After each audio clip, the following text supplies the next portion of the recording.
Steve. Today is Sunday, June the 1st, which, if I'm not mistaken, is the first ever Sunday video.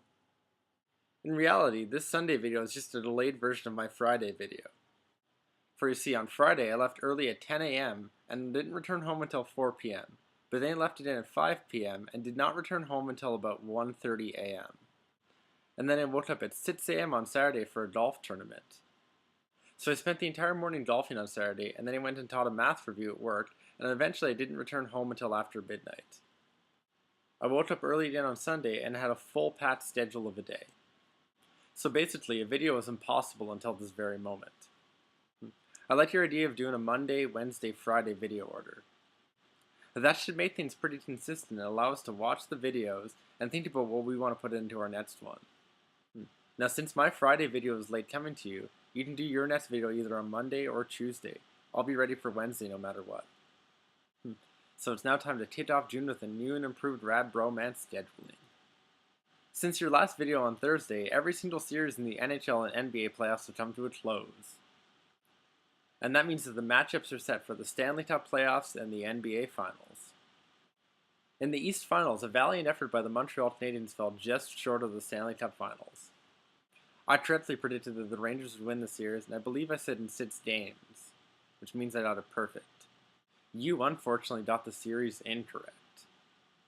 The Western Conference Finals was an instant classic series between the LA Kings and the Chicago Blackhawks. You predicted the LA Kings would win the series, and I predicted that the Chicago Blackhawks would win the series in 7 games, and you were right that the LA Kings won the series.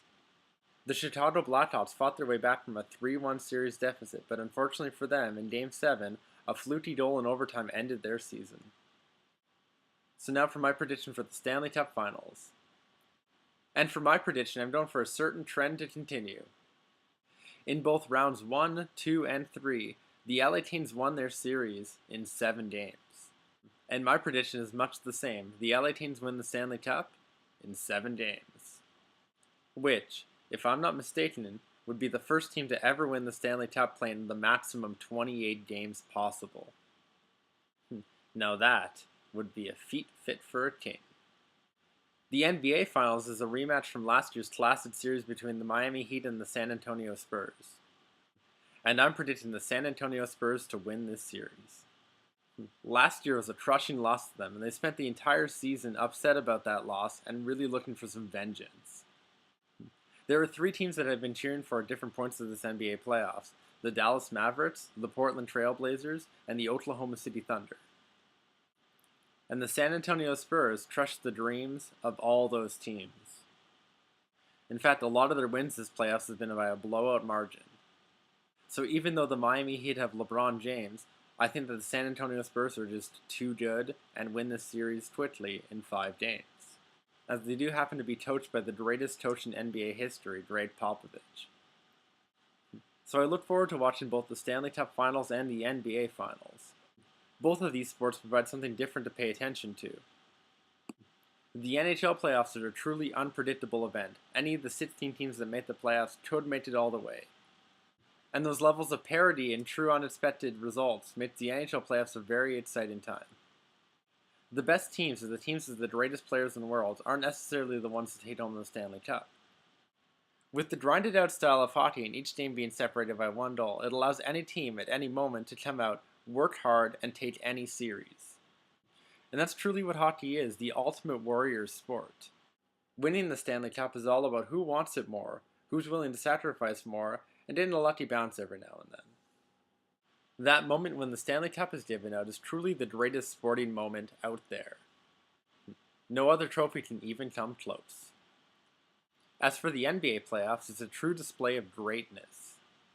And while you really do need a good team to win in basketball, there's only a handful of players good enough to lead their team to a championship. So while having a good team is important, having that world-class superstar is what really makes a championship possible. And in the NBA right now, I can only think of 5 players great enough to carry their team to a championship. And 2 of those players, Tim Duncan and LeBron James, are playing in this series. The NBA playoffs are also always loaded with certain games that really establish a player as amazingly great. I'm talking about one of those games where the guy just keeps shooting everything and it just keeps going in and they just keep racking up points.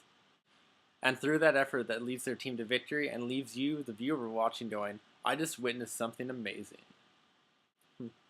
This playoffs, we've seen a couple of those truly legendary performances and expect a couple more in the finals. While a lot of people would argue that LeBron James is the best player of our current generation, it's hard not to argue Tim Duncan for that distinction. The San Antonio Spurs have been the best franchise in basketball since 1999, and Tim Duncan has been the best player on that team for the entire time. And even though this team is aging, they continue to turn back the clock and be one of the best teams in the NBA. So my prediction is that by the end of this year's NBA Finals, Tim Duncan has stated claim that he, not LeBron James, is the greatest player of our generation. As I missed my video on Friday, I'm going to turn my BAMF into a BAMS. Sticking with the NHL and the NBA playoffs, my BAMS goes to none other than Serge Ibaka. In Game 6 of the second round, Serge Ibaka suffered a calf injury and was declared the very next day out for the playoffs. He was the third best player on a championship contending Oklahoma City Thunder team, and without him, their chances were over. But somehow, miraculously, he was able to overcome the injury and play in Game 3 of the Western Conference Finals. And his comeback almost sparked the Oklahoma City Thunder to come back in the series after getting blown out in Games 1 and 2, and get to the NBA Finals and give Kevin Durant a chance at the NBA title.